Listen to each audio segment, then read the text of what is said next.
আমি করতাম ওনার ছেলে এবং আমার ছাত্র এবং আমি মনকে যখন সংক্রান্ত রাখছি যে সর্বজনের পরের দিন আমাদের প্রিন্সিপাল মুহিউদ্দিন হাসিমের সাথে আমি উপস্থিত দিয়েছিলাম এবং তখন খুব ভালোভাবে কথাবার্তা বলতে পারতেছে।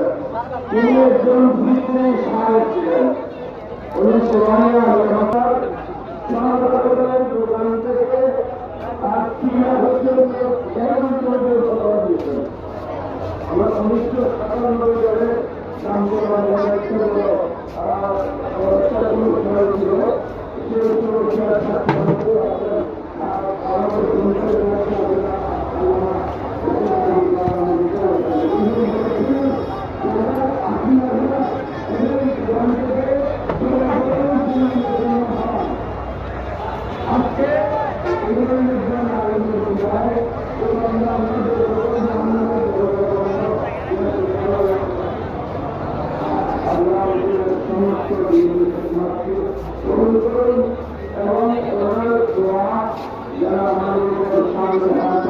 সালে क्या करবে না না ওটা